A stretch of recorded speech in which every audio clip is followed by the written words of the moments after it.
Okay, I'm going to just share my screen if I could just get it to share. All right. Is everybody able to see the screen? Yes? Okay, great. Because I look at it and then I still have all of the Zoom stuff down. Okay. So just want to again welcome everybody. This is the parent information night for First Holy Eucharist and Reconciliation. This is for all second grade students, whether you are at St. Paul School, in our prep program, Stewart, Pash, the Hispanic program. We do it all right through here. So just before we get into all the nitty gritty, many of you have my contact info, but if you do not, this is all of my contact, my email, my direct line to the office. I will be honest, email. I know I'm not the fastest with getting back to people right now. For those of you who have emailed me, I am the only person working in my department currently. So I just need some patience and grace, but I promise I will eventually get back to you. Most of my communication, as it says down at the bottom, will come to you through a Flocknote system. And we have our own special second grade sacrament Flocknote. So that is where you most likely got this information to come on here. That is where I will try to communicate the most with everyone. If there are individualized things, then I will, of course, be happy to accept a email or a phone call. Kate, you have your hand up. Yeah, sorry. I just wanted to say for the school parents, if the only reason you knew this was happening tonight was because I popped it in the group chat, can you let me know in the group chat and I'll make sure to get you added to that group in Flocknote? If you're not on that group in Flocknote, it might be because you still had not registered for the sacrament, which Kate and I will work together in making sure that all school parents are completely registered and then get added to the Flocknote system.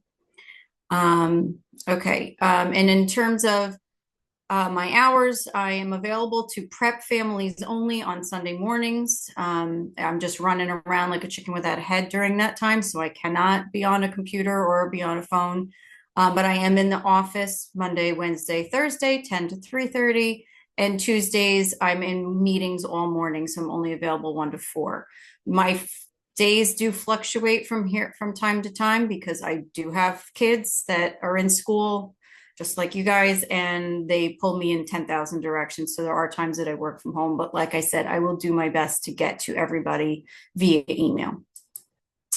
So the purpose of this session is basically just to kind of go over what's expected of you as the parent in terms of helping to prepare your children for reconciliation and First Holy Eucharist, as well as to help you understand those sacraments and the role that you play in preparing them for these monumentous days. So one thing I did want to point out is that the USCCB, that's the United States Conference of Catholic Bishops, that is who puts out guidelines for everything we do in the parish in terms of sacraments and preparing children for all of these sacraments. And according to the mission of parents from the USCCB, you are the primary catechists. So basically, you are in charge for leading them through their faith formation. We, as catechists and teachers, are here to simply help guide you and walk with you on that journey. But it is really you, the parent, who is the one who is teaching them from the time they're born all the way through and leading by a life of example, or so like modeling for them all the things that are essential in preparing your children for these sacraments. Okay. And then here, I'm not going to sit and read all of these to all of you, but these are some of the key aspects and components of the parent mission. Basically, be the first catechist. Like I just said, you're the one who's guiding them throughout their whole life. And so you just want to help them understand God's love and the life of Jesus and the meaning of the church. You want to model Christian life, obviously teaching them the values the attitudes, the things that make up the behaviors of Catholic life. And also attend Mass regularly. If you're going and you're participating, when we ask them to go and to participate, it's not something that's foreign. It's something that they see regularly. And the more you attend, the more they're going to want to attend. We also need for your support in the preparation process, because we are only a small piece of the puzzle. We are only with the kids for a very short period of time, especially those prep students. We only get them for 45 minutes a week. That is not a lot of time to impart a lifelong love of faith. And so that's where we need to partner together with you to do that. And then, of course, just promoting, like I just mentioned, lifelong faith formation, continuing prayer, attending Mass, and for this particular sacrament, fostering a love for the Eucharist, like basically encouraging them to appreciate it and to talk about it and to learn really that the Eucharist is Jesus and that we celebrate him at Mass. This is just sacrament picture. This is my family. But that's how it all began, right? We took our kids, we brought them into the faith, we brought them in for baptism. So you obviously took that first step into choosing to raise your child as a Catholic and to be within this faith. Now we're embarking on the next part, the part where they actually take part in this and they really start understanding what this all means. So what is a sacrament? It's a special sign given by Jesus and celebrated by the church to help us receive God's grace. And through words and actions of each sacrament, God's love and help are made real in our lives, especially when we participate with faith and an open heart. So really, it's just us working together with you to guide them through these steps along their faith formation journey, in hopes that by the time they are done with confirmation, they will see how much this is a part of them and how they will take this with them throughout their life. So the sacrament of reconciliation, the main thing is helping the kids to understand that it's a healing of God's mercy and restoring a relationship with God when we sin. All of this will be covered in the curriculum that we use, and I'm going to get to the curriculum in a little bit, but it is used in prep, it is used in school. I provide the school with the curriculum, so everybody is learning the same sacramental program. And it's also, the sacrament of reconciliation is very important to receive before receiving First Holy Eucharist. And it's basically to teach the children that you need a clean heart and understand that God's there for forgiveness as long as we're asking for it. And then how can you help? As we prepare for reconciliation, we can practice the examination of conscience. Everybody will get this at the retreat that we have in January for reconciliation and communion. It is a combined retreat. Everybody will be given a copy of a age-appropriate, friendly examination of conscience. You can also do role-playing of a confession at home, as well as share your own personal experiences with you receiving reconciliation. What was it like for you? How did it make you feel? Just encouraging them to understand that it's a loving conversation with God, and it's not just a ritual that we do to get to communion. I'm one for saving questions to the end, but if there is anything, just maybe try to keep a note to yourself if there was a question about anything that I'm covering throughout each of these slides. Because I know sometimes I think of a question at a given moment and then I hear something else and I'll forget about it. So maybe just try a mental note. So we use confessionals in our church. It is not required. I will be able to tell you that much. But it is encouraged. Father Chris really and Father Curley both feel very strongly about confessionals. They feel like it just takes a lot of the scary part of it out, by just being able to go and be in the room. But it is not a requirement. It can be face to face. And we'll go over that during the retreat. The sacrament of First Holy Eucharist, understanding the real presence. Basically, in no other way, there's no other way to say it, but it's teaching the children that Jesus is truly present in the bread and the wine. That is the biggest, most important part of us helping them to understand this sacrament, that they are truly receiving him when they take the body and the blood. That is what it is. It is not bread. It is not wine. It has been consecrated. It has been made into him, and we are taking him with us every day that we receive him. Basically, it's also important for you to help emphasize the reverence of it. You know, in church, we all kneel when he's open, when he's present, when we're doing the liturgy of the Eucharist. We are all kneeling. We are quietly reflecting. We're saying amen. Yes, I love you. Yes, I'm with you. That is what we need to emphasize to the children and to help them understand that.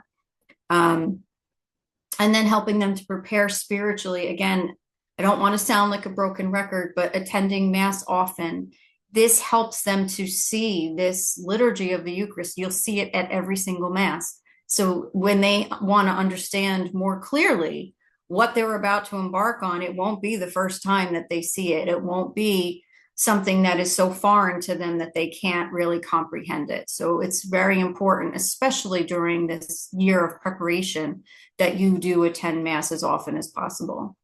You need to talk about the parts of the Mass. You know, talk about the fact that there are two parts: the liturgy of the Word, liturgy of the Eucharist, and what each of those mean and why we need to have both of those parts. Discuss receiving Jesus in communion, and also just encouraging them to ask questions. They should never feel like they can't ask questions. Every question is a good question, no matter what the question. If they have a question, it's important and it needs to be answered. So encourage it. These are my girls, my youngest girls, receiving communion at St. Paul's. And as you can see, everybody's masked up. So this was during COVID, not the best, but that is actually my father-in-law giving them their first Holy Communion. He is a deacon at another parish. This was a very, very special day for us. But this is what your children have to look forward to. I mentioned the sacramental preparation program. This is what we use. We use the Blessed series from Dynamic Catholic. It is a phenomenal program, I will say. I mean, your children should have received it if they are in prep. I know they received it. They may not have received it in school yet. I know that they are going to be getting it soon if they haven't already, because they will be getting ready to start talking about reconciliation and helping to prepare the children for this sacrament. That is the first book that they get. They don't get both at the same time. We cover one at a time. We do go through the whole thing.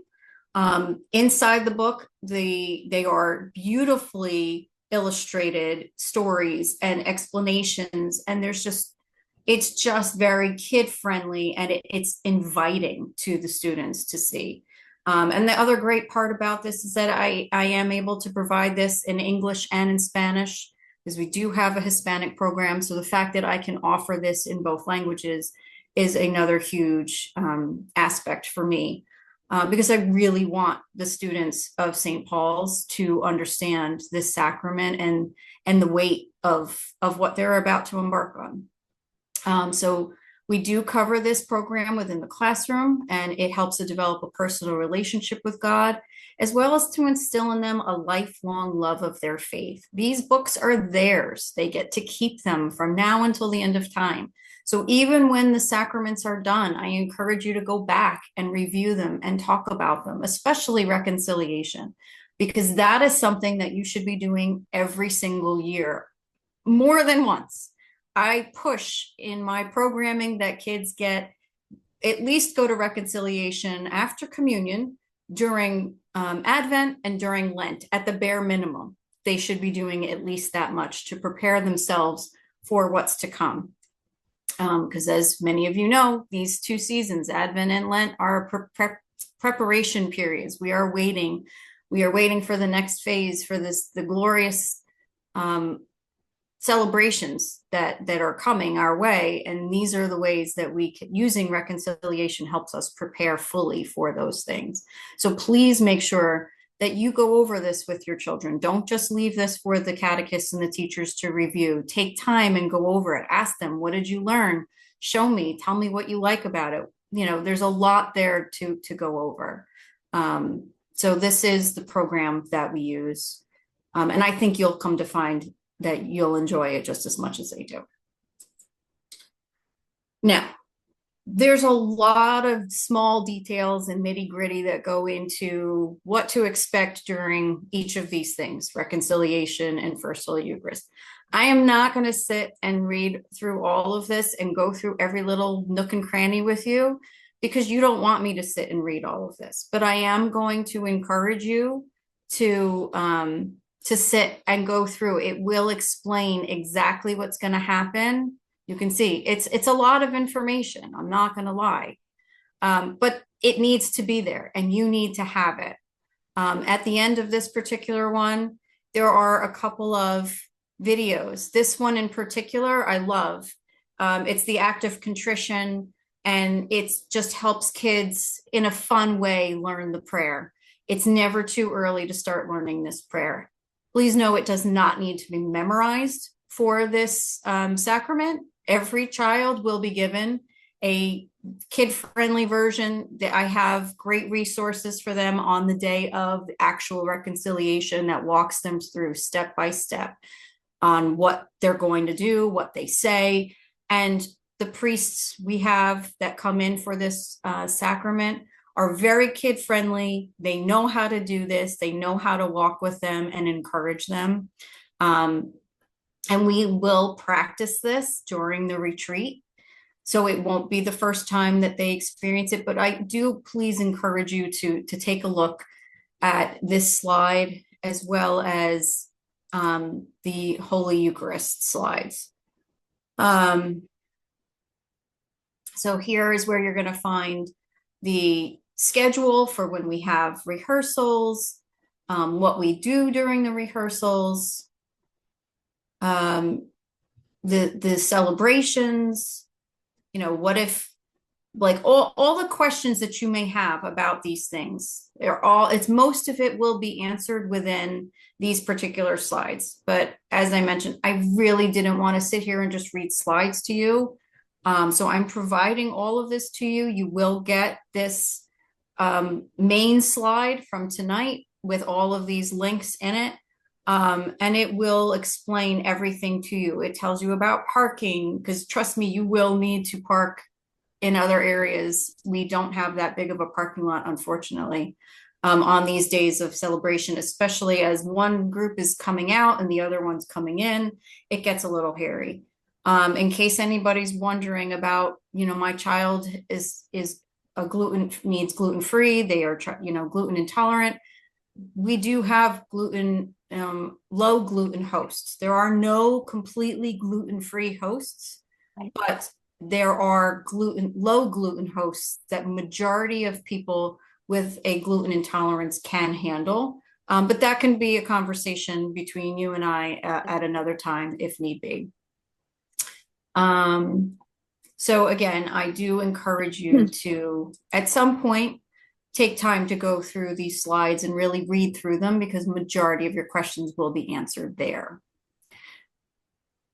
This here is the calendar for this year in terms of reconciliation. It is here you will see when your child will be receiving the sacraments. So everybody, regardless of if you're in school prep, Hispanic prep, doesn't matter. Everybody receives the first reconciliation together Saturday, February 21st. If for some reason you have a conflict and you are not going to be in town or what have you, even if your child is sick, that happens. I cannot tell you how many times somebody wakes up in the morning and their kid is not able to attend. We have a way to make that up. That is not a problem. We have confession every single Saturday at St. Paul's before the 5:30 Mass. They start at 4 o'clock, run till 5.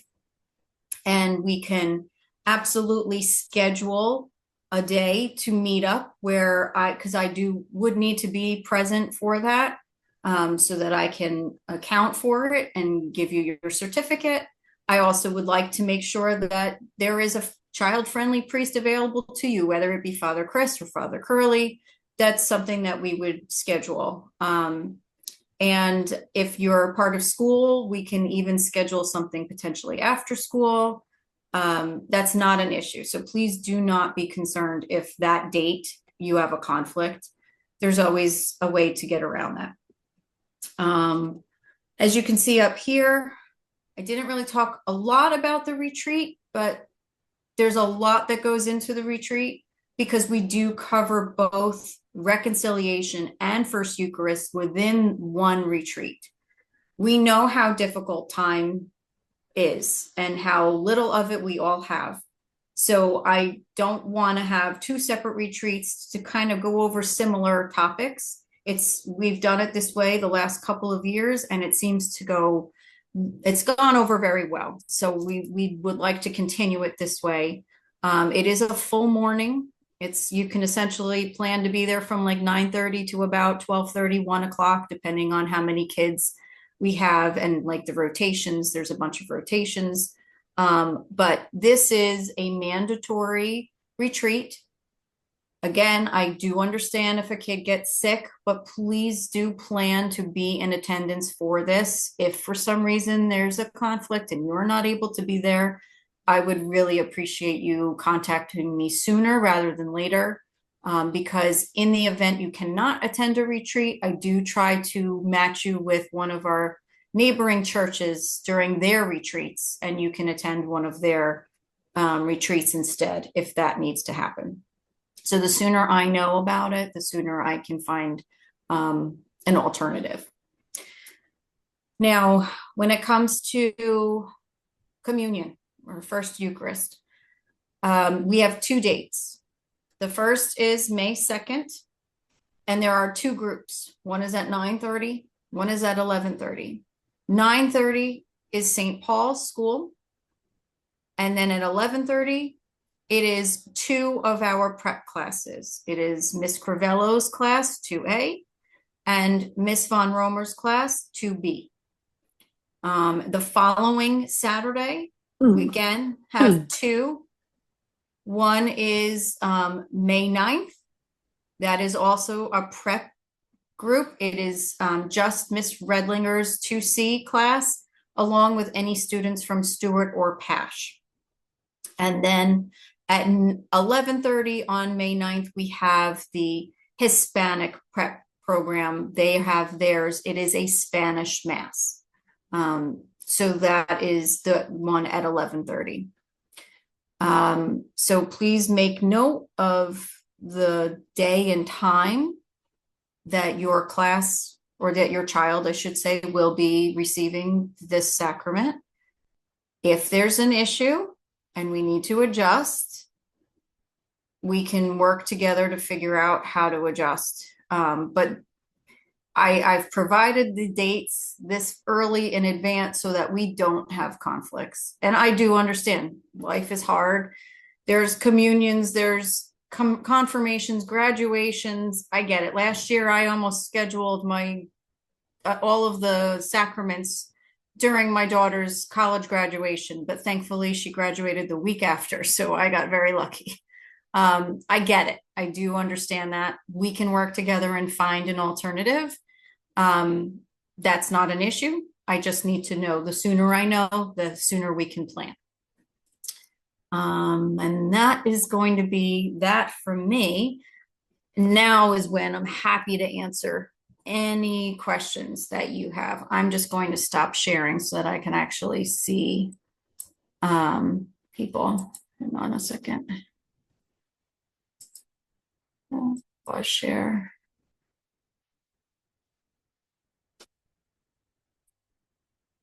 Kate, why is it? Oh, never mind. I see it. There we go. Back to where I want to be.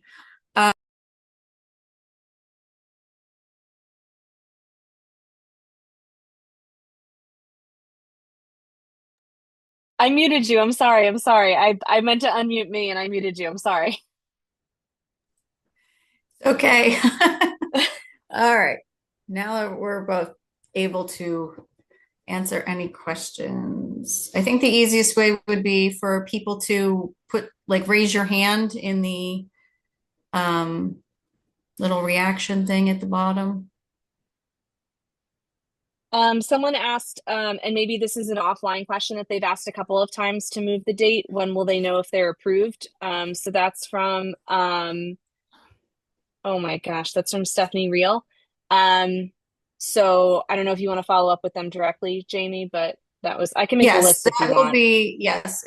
Again, I can tell you right now, second grade families, please accept my apology, but you guys were not my priority up until now, because confirmation comes up quicker. And I have about 85 students that are receiving confirmation, and there's just so much that goes into them. And like I said, I'm the only one here right now. So I've had all of my attention on them and running the prep program. So if I haven't gotten back to you about communion stuff, that's why. Now they are settled and everything's calm with them. And that's why now you guys are getting my attention. So anything pertaining to communion questions, if you have emailed me, you should be getting a response. Might not be this week. It should be next week, though. And there was also a request to share the document. So we can send a Flock note out maybe by the end of this week with all three of the documents from tonight Yep. and the two that you've referenced, in addition to the recording of this meeting, if that would be helpful to people. Yep.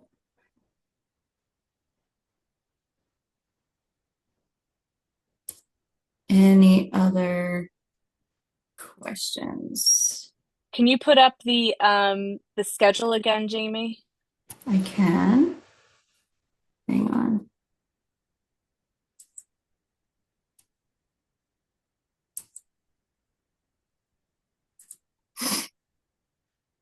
Is this what you wanted, Rob? Wait, sorry.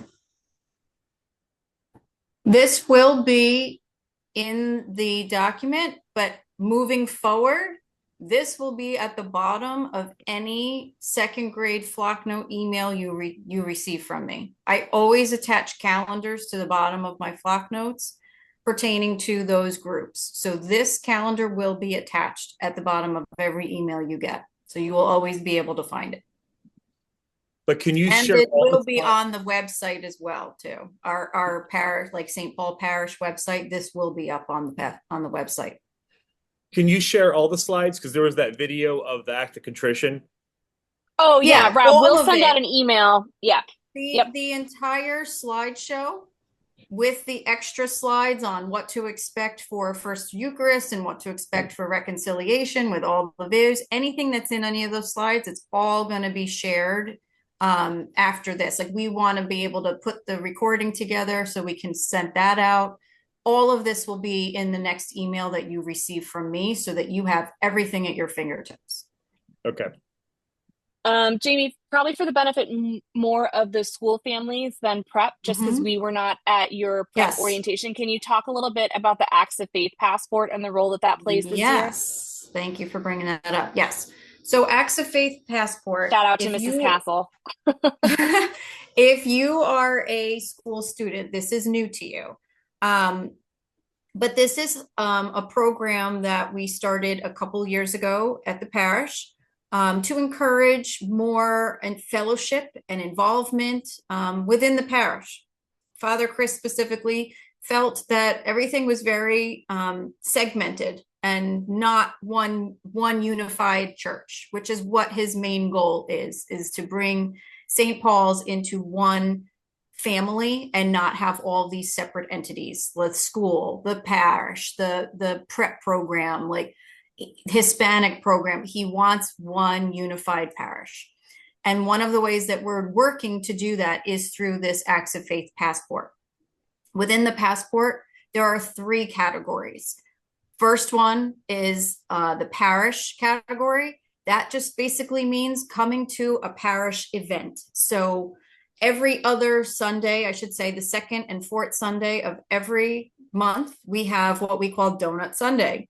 You get to go to Mass, and after Mass, you get free donuts and coffee and juice, and the kids are running around, and you just get to know the fellow parishioners. It's a great way to get to know people within the community, and to meet up with people that maybe you haven't seen in a while. A lot of parents love coming from prep, and I see parents from school. It's just a lot of fun. So that's a parish event. Thank you, Kate, for sharing that. This I is don't an know what I can example see of, now. well, it's What an page were we example of the on? parish Yeah. passport. We also have service events. Service events, Kate, you're going through it really fast, honey. Sorry, Okay. I was landing. Okay. So service events, they are very simple things. Taking part in a Thanksgiving food drive, which I run through the prep program. I know St. Paul School does a lot of service things. Kate, could you give examples maybe of some of the things that the younger grades can take part in? Oh, we do a lot of stuff with Mount Carmel Guild, so probably any Mhm. dress down day or donation that contributes to Mount Carmel Guild or any of our other service agencies, any of our upcoming holiday drives. I think we do, Yeah. it kind of depends on the year. We do like a blanket drive. We do all kinds of different Hmm. drives that Mrs. Schwimmer coordinates. Our student council coordinates dress down days. Mrs. G, if you're amenable to it, I would say that the dress down day could count as a service. But that's, I The would, only leave thing to that you. I ask in terms of service and in parish or any of that is that it be different things, because we only ask 3 of each category. And this encompasses the entire school year. So, like, for example, my daughter is an altar server. And at one point, she's like, well, I'm going to serve. And I'll do altar service. And she wanted to put altar service for all 3. And I'm like, no, altar service for 1, then do 2 others. Like, there's other ways to serve. I'm like, you're right. You are serving as an altar server numerous times throughout the year, but there's other ways that we can serve our community. And so on there, it actually gives some examples. In the parish bulletin, I always Oh, have a sorry, I didn't know section this was on in my, there. Yeah, I was just going to point that it's out. Sorry. okay. But I always have a section called the Acts of Faith Passport Opportunities, and every single month this gets posted. I will say, now that you are under my religious education umbrella, at the beginning of every month, I do send out a parish opportunity monthly newsletter, and I put every single parish passport opportunity for that month in that email, whether it be a service event, a parish event, and the third category is liturgical events. That's attending various masses throughout the year. And it doesn't have to just be special masses. It could be any Sunday mass, but we are just encouraging you to attend, to be there. I do not count school masses as one of the masses, though. That is one thing that I do not count, because this is supposed to be a way to bring the parish together in unity. And if your child is just going to mass with school, they're not getting the feel of a full mass with the rest of the community and seeing all of the various people that make up the parish. Because there's a lot of different ministries that make up our parish, and they don't get to see all of those things when they're just attending with school. So that is the one caveat. If your child is a school child, I do ask that the masses be outside of school, whether it be a Christmas mass, we have Thanksgiving mass coming up, or a Sunday mass. It doesn't have to be a special holiday. It's just one of those are the things that I typically bring up because they're different. They're exciting. They're a new, different way of seeing the mass. So hopefully that answers the question about Acts of Faith passport. I will say it is a requirement in prep of all of my students. K, they don't really have to do it, but they like to do it. But first grade all the way up through 8th grade takes part in this passport opportunity, passport booklet. And the reason that we do that is because when they get to 8th grade, they are responsible for more of them. They have to do 5 of each category. And it sounds like a lot when people first get this, but I'll be honest, most kids, if they, are pretty involved in the church and they go to things, they'll fill it up by January. It'll be done. So it's just a way to try to help bridge the community and make us one whole parish. Listed on the calendar. What is she? Times? I got it. Okay. I got it. Okay, thank you. Any other questions?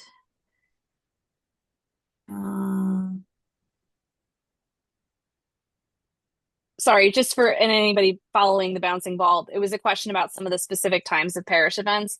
Some of the Advent adjacent events will be more specifically timed as Advent gets closer. Some of them do have times. So if you have any questions, feel free to reach out. If it's about events specifically and Mrs. G is a little bit bogged down, you can definitely reach out to me. And I'm happy But to as answer I that mentioned, question. all of these things, it's all in the emails that I send. When I send out a passport opportunity email, it goes to the entire religious ed program. 2nd grade group is part of that.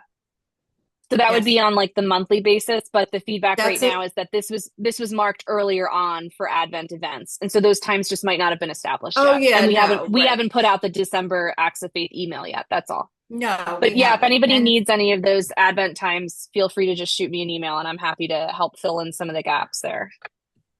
yeah. Does the passport need to be brought in for approval or by a certain date, or is it just something that we're doing at home with our children independently? No, the passport should be turned in to teachers when it's completed. It should be done before the end of April, really, April, because right? Yeah. yeah, because ultimately it should be done before they make their sacrament. But like I said, you will be surprised how quickly it fills up. For St. Paul's families, are we sending it in to their classroom teacher? Mm-hmm. Yep. Okay.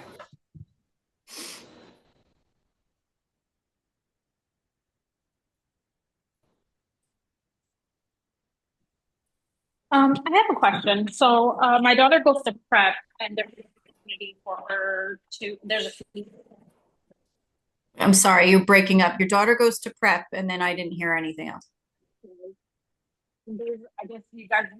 There's a food drive, so she has to bring like a certain type of food for it. It said it was a passport opportunity. What part is it bringing it in, or is it having to drop it off? Because I know that you guys were looking for volunteers.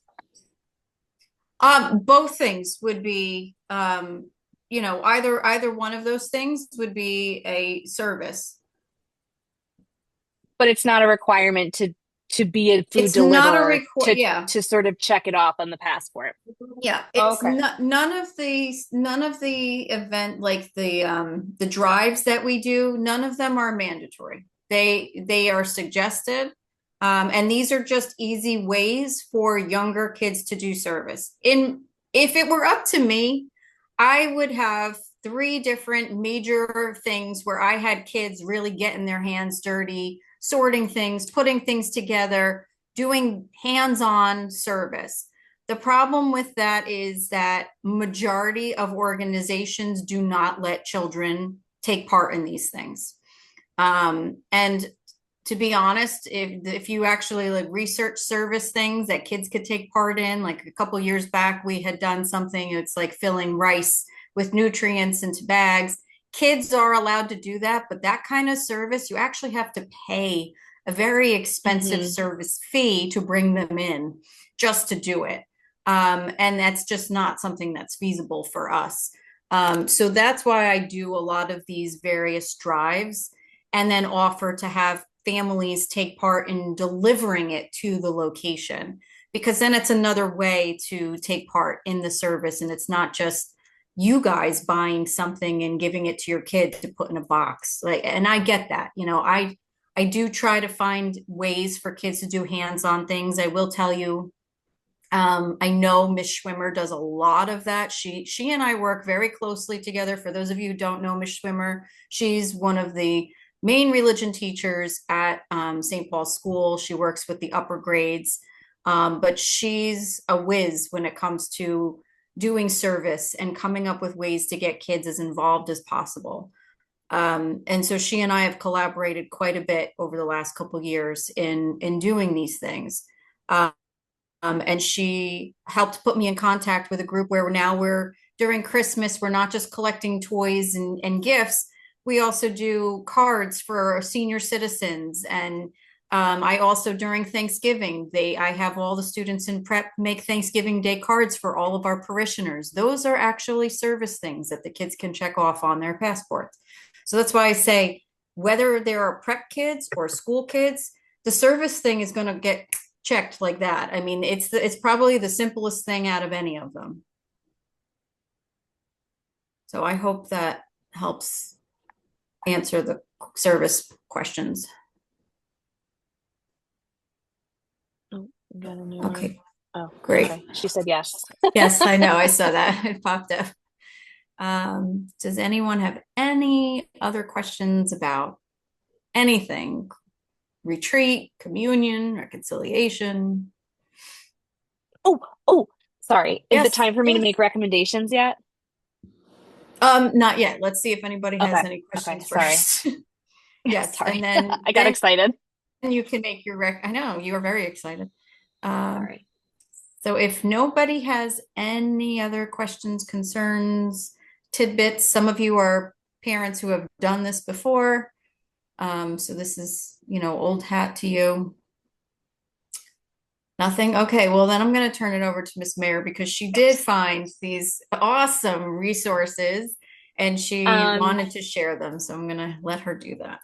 I have spent my whole career talking to middle and high school students about the sacraments, but this whole second grade child thing is totally new hat to me. But last year, as a parent, sorry, but last year, one of my favorite Catholic personalities, I don't know, wrote a book. Her oldest daughter was in second grade last year. And last year she published a book. I'm going to drop it in the chat about First Reconciliation. It's really a family resource. It's not a kid's book. It's not a parent's book. Oh man, how do I send it to everybody? There we go. It's really like a family book. It's one for parents to look at and then sort of share with their kids. And she's just phenomenal. She's a public speaker. She's a great author. She has a radio show. She's the whole 9 yards. And in exciting news, she's also dropping a First Eucharist book on December 19th, which Mrs. G pointed out to me I cannot fully endorse because I haven't read it yet, but I'm going to endorse it anyway. And that is also I am now in the chat. sure that it is just as phenomenal as the reconciliation book. And yeah, I don't know. For me, like reconciliations. Yeah. No, I was just we can put it in the email too. In the chat, but we will include these put it in the as email. well in the email because we do believe that you will find them just as beneficial as we have, and know that having resources like this, especially at this time, the kids come up with random questions at very random times, and you may be like, I just don't know. And then if you have something of your own, you should hear our car rides to school. I won't even get into it.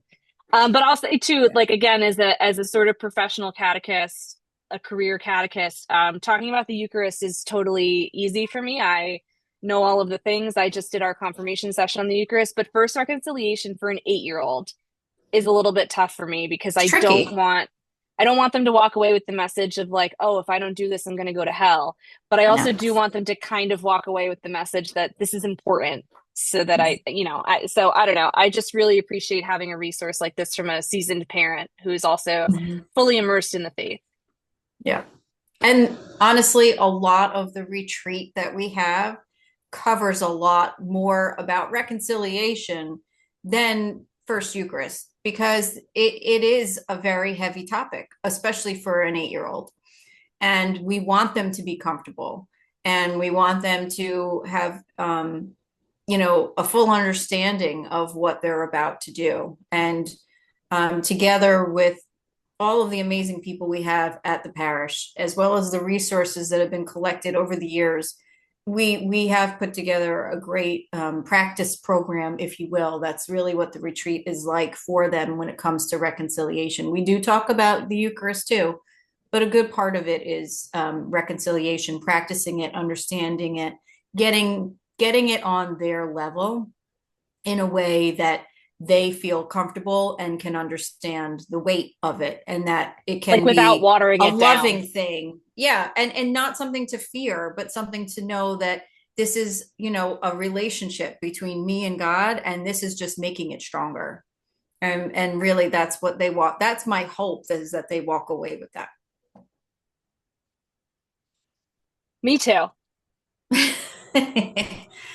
All right. So if nobody has any other questions, like now's the time. Honestly, I get like 100 emails a day and I just can't get to them.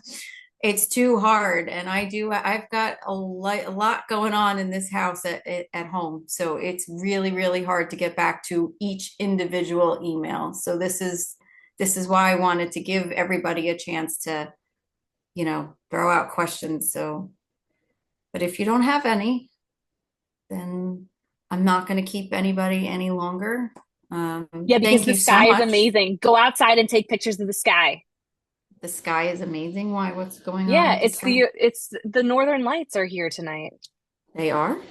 Jamie See, knows what I'm talking about. I live in a bubble. I live Jamie in a D. bubble. I live in a bubble. I'm sorry, I didn't know, but now I'm I gonna heard go look. I heard tonight's going to be better than last night. You have to use your camera. Monica just texted me. Oh, okay. But Monica's it's a going to get coworker. better. Like 10, 11 o'clock. It's going to get better. I hope to be sleeping by 11 o'clock. Okay. Yeah, I don't So think so. thank you so much, everybody, for coming tonight. I will do my very best to get back to your emails within the next week or so. Thank you for your patience, your kindness, your understanding. I will say Father Chris is trying to find me an assistant. Once that happens, life would get so much better in communication. But this is my communication, is the flock note. So if you're not getting it, please let us know. Whether you contact Kate or myself or even a friend, whatever, contact your catechist. Let somebody who you can connect with know that you're not getting it, and we will troubleshoot it and figure it out. But with that, thank you. Have a great night, everybody. I look forward to seeing everybody at the retreat in January, and hopefully sooner at Mass. Please come introduce yourself to me if you see me at Mass. I'm always there. I live at the church. So does Kate. Have a great night.